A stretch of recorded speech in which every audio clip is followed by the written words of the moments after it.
उन्हीं लोगों के हाथों में जुडिशरी रही, उन्हीं लोगों के हाथ में प्रचार तंत्र रहा।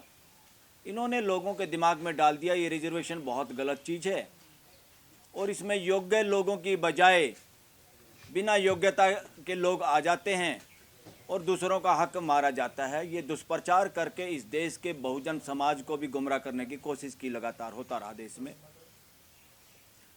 साथियों, ये रिजर्वेशन का असली मतलब है भागीदारी। सिस्टम में जहाँ जहाँ भागीदारी पूरे समाज की हुई है, बहुजन समाज की हुई है, वहाँ पे दिन रात का परिवर्तन हम देख सकते हैं। उस डिपार्टमेंट में, उन जगहों पे जहाँ सभी लोगों की भागीदारी हुई है, माहौल बदलता है। तो ये नौकरी का जुगाड़ नहीं है, ये भागीदारी को सुनिश्चित करने का जुगाड़ है, कार्यक्रम है। हम सब इसका समर्थन करते हैं।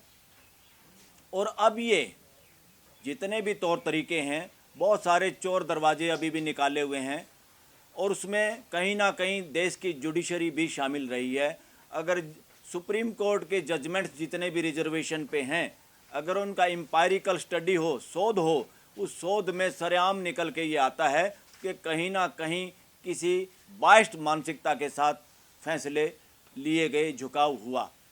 और उन फैसलों में जो बैठे हुए जज हैं, अगर उन किस सामाजिक ताने बाने से वो लोग आते हैं, किस वर्ग से आते हैं, देश के कौन से समाज के वो लोग हैं, तो और भी ज़्यादा मुखर हो जाती हैं बातें कि देश के लोगों की हकमारी कैसे जुडिशल सिस्टम के द्वारा भी इस देश में होती रही है, जो कि अब हम पूरा रोकने का प्रयास करेंगे।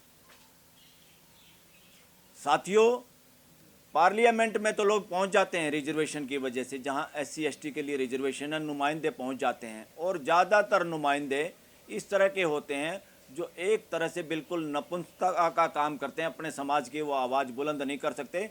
और पार्टियों में डेमोक्रेसी नाम की चीज़ नहीं है, तो पार्टियों का वर्चस्व रहता है। जो लोग पार्टी के प्रोदा होते हैं, वो उन लोगों की आवाज़ भी पार्लियामेंट में आने नहीं देते और वो लोग नाकामयाब रहते हैं। ये एक बड़ा विडंबना है पार्लियामेंट के सिस्टम की विदेश में, जहां बहुजन समाज की हकमारी लगातार पार्लियामेंट में भी उनको बोलने का समय कितना दिया गया और किन सामाजिक मुद्दों पर वो बोले। अगर इस बात का भी शोध हो तो ये स्पष्ट होता है देश के सामने, पार्लियामेंट ने भी इस देश के साथ धोखेबाजी की है। देश की पूरी आवाज़ जो देश के सामने आनी चाहिए थी, वो देश की आवाज़ दबाने की कोशिश पार्लियामेंट में भी हुई है, एक डेमोक्रेटिक देश में। दूसरे नंबर पे आते हैं एग्जीक्यूटिव, जो परमानेंट एग्जीक्यूटिव होती है, जो परमानेंट सरकार होती है, सरकारी ऑफिसर जिसमें होते हैं, IAS IPS और इस तरह के अधिकारी जो लोग होते हैं। बहुत बार वहाँ भी कभी रिजर्वेशन होगी नहीं होगी। इंदिरा साहनी का एक केस आया था 1992 में, सुप्रीम कोर्ट ने एक फैसला लिया था, उसमें भी अब देख सकते हैं वो जज लोग कौन लोग थे। और उन्होंने कहा 50% से ज़्यादा रिजर्वेशन नहीं हो सकती, जबकि कॉन्स्टिट्यूशन कोई परसेंटेज नहीं लगाता। कॉन्स्टिट्यूशन कहता है सामाजिक पिछड़ापन जहाँ भी है, उन लोगों को अपलिफ्ट करने के लिए, बराबर की भागीदारी देने के लिए कॉन्स्टिट्यूशन एम्पावर करता है, पार्लियामेंट को ताकत देता है कि उन लोगों का रिजर्वेशन किया जाए और उनको नौकरियां दी जाए। तो उस बात को ना ध्यान में रखते हुए भी 50% की कैप लगाने के पीछे भी वर्णवादी मानसिकता के लोगों का काम था। और अब हमें इस कहने में और चर्चा करने में कोई दोष नहीं कि उस वक़्त उस बेंच में भी जो लोग थे वो वर्णवादी मानसिकता से ग्रस्त लोग थे, जो जजों के रूप में बैठे थे, जो कि एक तरह से जुडिशल धोखा दे रहे थे देश के साथ।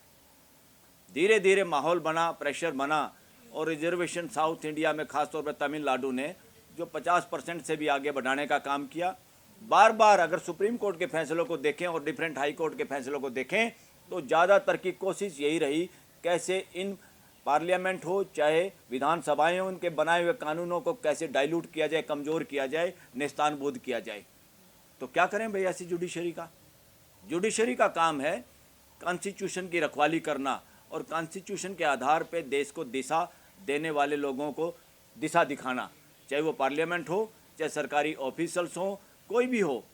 मगर यहाँ पर जैसे बाढ़ खेत को खाती है, अगर इस देश की जुडिशरी भी इंडिपेंडेंट होती और जुडिशरी कॉन्स्टिट्यूशन के हिसाब से चलती, देश की ये दयनीय स्थिति नहीं होती जो आज के दिन है। और अभी भी जुडिशरी में भी क्या हुआ, जब लोग सरकार का उसमें हिस्सेदारी होती थी जज लगाने में, तो इन लोगों ने सोचा अब वहाँ कुछ कुछ बहुजन के समाज के लोगों की आवाज़ बुलंद होने लगी और वो लोग भी जुडिशरी में आ सकते हैं, तो इन्होंने लगा खतरा है।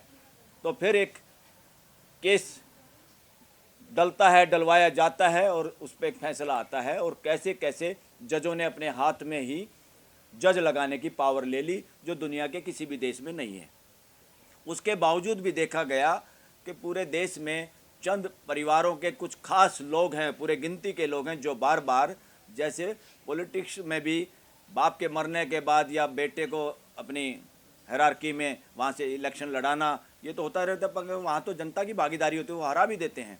मगर जुडिशरी में काफ़ी लोग वही बाप बेटे नाती पोते या जानकार लोग वही लोग आते रहे, और ये बेईमानी चलती रही कि बहुजन समाज के वकील योग्य वकील नहीं मिल रहे। ये जानबूझ के किया हुआ एक ड्रामा है, क्योंकि ज़्यादातर जज देश में हाई कोर्ट और सुप्रीम कोर्ट में जो लगते हैं वो ज़्यादातर वकीलों में एक चर्चा है, हम भी कहते हैं कि वो सरकारी जज के रूप में काम करते। सरकारी जज का क्या मतलब, वो कहीं ना कहीं सरकारी सिस्टम में पैनल पे आके काम करते हैं और वहाँ पे उनको केस काफ़ी करने का मौका मिलता है और उन्हीं में से लोगों को जज बनाया जाता है। ये हकमारी है स्पष्ट।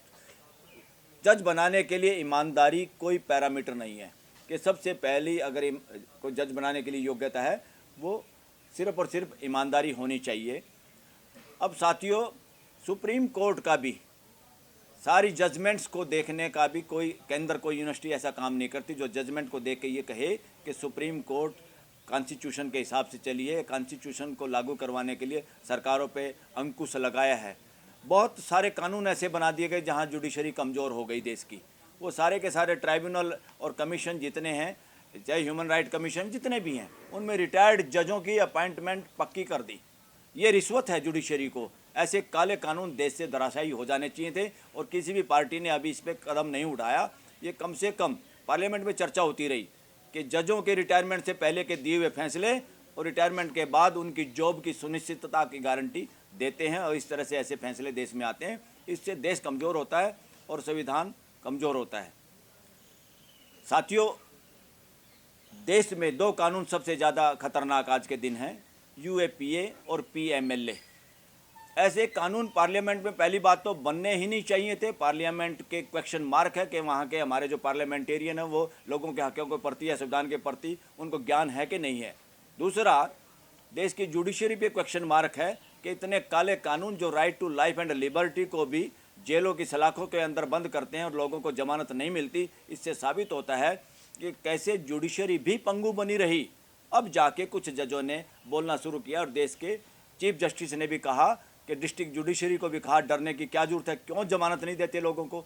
और कुछ सुप्रीम कोर्ट के जज मुखर होकर सामने आए हैं, जिनमें जस्टिस ओका, जस्टिस गवई और खुद अब चीफ जस्टिस चंद्रचूड़ ये सामने आए हैं लोगों के लाइफ एंड लिबर्टी के पैरोकार बन के। जस्टिस ओका ने तो कमाल कर दिया, जो संविधान की मूल चाहना थी। उन्होंने एक कोर्ट में प्रेमाइस में देखा कि वहाँ कुछ पूजा पाठ हो रहा है किसी उद्घाटन पे, उन्होंने ओपनली कहा कि इस देश में प्रियम्बल की पूजा होनी चाहिए, प्रियम्बल को बोलना चाहिए उच्चारण के रूप में भी, और कॉन्स्टिट्यूशन की पूजा हो, न कि ये ढोंग और पाखंड हो किसी एक संप्रदाय का। ये धर्म नहीं, संप्रदाय, चाहे वो किसी भी रीति रिवाज का कोई काम हो। और इस देश में सरेआम जाति और धर्म पे कोई वोट नहीं मांग सकता, उसके आधार पे इस देश में वोटिंग भी नहीं हो सकती। कोई अपने भाषण में ये नहीं कह सकता मुझे फलानी जाति की वोट चाहिए या मुझे फलाने धर्म की ही वोट चाहिए। मगर इस देश में पिछले अभी जो सरकारें हैं, सरकारें सभी इस तरह की शामिल रही हैं, मगर अब जो सरकार है 10 साल से, वो लगातार दो ही बातों पे इलेक्शन लड़ रहे हैं, जाति और धर्म पे। जाति पे कैसे?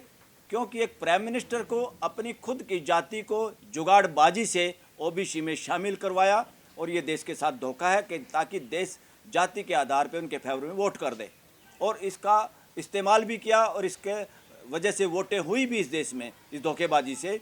दूसरा, हिंदुत्व हिंदुत्व हिंदुत्व लाएंगे, और नई पार्लियामेंट में संविधान भी वो रखा जो जिसमें पूरी बात नहीं थी, जिसमें वो क्या समाजवाद की बात नहीं थी।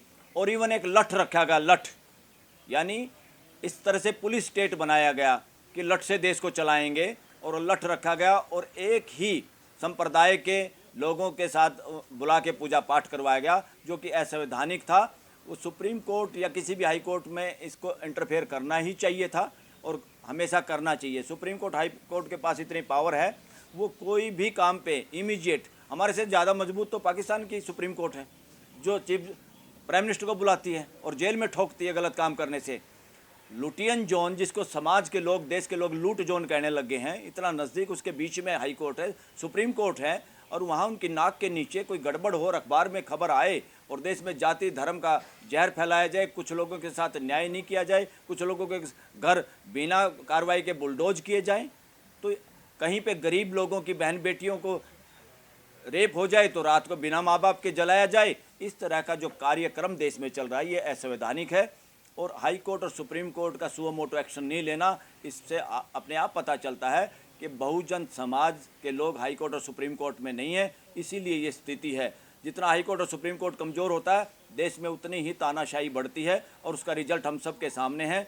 एमरजेंसी में जो सारे जज एक आध को छोड़ के लंबे लेट गए थे, और आज भी स्थिति कुछ जजों की वजह से थोड़ी सुरक्षित है, वरना माहौल लगभग उसी तरह से है देश में। इसलिए देश के लोगों को इसमें जागने की जरूरत है। और रही एमएसपी पे भी, क्योंकि मैं किसान परिवार से आता हूँ, एक मिनट, एमएसपी का मतलब ये है सरकार से पैसे नहीं लेने, जो बिचौलिए व्यापारी सस्ता खरीद के और सरकार को कहते हैं हमने एमएसपी पे खरीदा और फिर महंगा चावल सेलर वाले ये इसको बेचते हैं, तो वो जो ठग हैं बीच में, वो ठग वही हैं जो सरकार को रिश्वत देते हैं, या ठग वो वही हैं, उनके बहन भाई हैं जिनका मीडिया है। तो उनकी ठगी बचाने के लिए किसान सड़क पे हैं और वो इधर उधर की बातें करके घुमा के देश का इतना नुकसान हो जाए। देश का नुकसान नहीं होगा, ठगों को जूते लगेंगे इसमें। जो ठग, चंद लोग ठगी देश के साथ मार रहे हैं, जिनके घर 50-50 मंजिल के हैं। ठगों का इलाज होना है एमएसपी देने से। एमएसपी एक तरह से किसानों की लागत और उनकी मजदूरी मिला के एमएसपी होती है, और इसलिए एमएसपी किसानों का मांग ही नहीं है, एमएसपी किसान और मजदूर की लाइफ लाइन है। सबको मिलके इसमें आगे आना पड़ेगा साथियों। और किसानों का आंदोलन देश के अंदर राइट टू एक्सप्रेशन या बोलने की आज़ादी को बचाने का आंदोलन भी है। अगर ये आंदोलन भी डर गया, बैठ गया, तो दिल्ली में तो धारा 44 है ही, सबको पकड़ो गिरफ्तार करो, तो देश में भी लोग बोल नहीं पाएंगे। इसलिए किसानों के आंदोलन को गति देना, जिनके सामने बंदूक और कीलें गाड़ी गई हैं, वो अभी भी सीना तान के खड़े हैं। देश में अगर लोगों के फंडामेंटल राइट बचाने हैं तो किसानों का भरपूर सहयोग करिए और उनके आंदोलन में शामिल होइए। थैंक यू वेरी मच, धन्यवाद।